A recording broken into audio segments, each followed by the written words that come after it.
untuk mendapatkan kemerdekaan, British dia bagi syarat lah, kita boleh katakan. Cuba wujudkan kerjasama politik antara kaum. Maksudnya setiap kaum termasuk China dengan India yang British telah bawa ke sini perlu bekerjasama dalam kuasa politik, barulah boleh merdeka. Something like that lah. Tapi sebenarnya dia lebih detail berbanding itu. Sebab perjuangan antara raja-raja Melayu, pemimpin-pemimpin tempatan yang terpilih. Dalam rundingan antara kaum ini, dia ada terminologi lain yang pernah popular dekat negara ni, iaitu kita sebut sebagai kontrak sosial. Dalam kajian sejarah pun disebut sebagai pakatan murni. Istilah kontrak sosial itu dia baru mula popular dekat negara kita ni sekitar tahun 1986 apabila ada seorang pemimpin kerajaan ketika itu membangkitkan isu kontrak sosial ini. Penting sangat ke kontrak sosial ni. Kenapa menjadi isu? Penting kita boleh trace back kepada peristiwa kemerdekaan negara kita. Antara persetujuan yang berlaku antara Raja-Raja Melayu dengan British, kekalkan perlembagaan dan juga adat Melayu,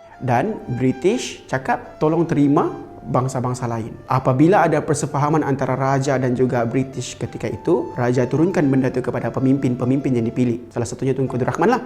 Tunku Abdul Rahman yang menjadi ketua kepada UMNO ketika itu berbincang dengan pemimpin-pemimpin masyarakat China dan India. Dekat situlah kita sebut sebagai kontrak sosial. Kontrak sosial ni antara UMNO, MCA, MIC, pemimpin-pemimpin antara kaum. 5 perkara utama yang dibincangkan dalam rundingan antara kaum ini untuk menuntut kemerdekaan. Yang pertama, Melayu kena terima China dan India sebagai warga negara. Kedaulatan Kesultanan Raja-Raja Melayu, kedudukan bahasa Melayu dan juga agama Islam sebagai agama rasmi. Yang terakhir adalah hak istimewa Melayu. Kalau tengok macam somehow dia rasa tak berapa adil mungkin dalam penilaian beberapa orang sebab 4 lawan 1 kan. Tapi realitinya gara-gara rundingan antara kaum inilah yang memudahkan rundingan kemerdekaan itu. Sebab kena faham British nak tengok kewujudan kerjasama politik antara kaum itu barulah boleh diberikan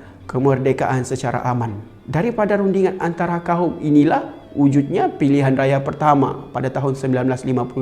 Pilihan raya pertama 1955 itu sebagai bukti bahawa wujudnya kerjasama kaum pada ketika itu. Akhirnya kita merdeka tahun 1957. Jadi relevan atau tidak untuk kita kekalkan kontrak sosial itu pada tahun ini? Secara peribadi aku rasa memang perlu kita kekalkan. Betul, memang perlu kita kekalkan. Kenapa kita tak batalkan je sebab dah tahun 2022 kan? Kita tak boleh batalkan kontrak sosial sebab apa-apa perjanjian dalam dunia ini, perjanjian sejarah, kita tak boleh batalkan semudah-mudah itu. Sebab kalau kita batalkan, dia akan bagi kesan kepada status quo pada hari ini. Hanya boleh dipindah sahaja. Macam perlembagaan kan?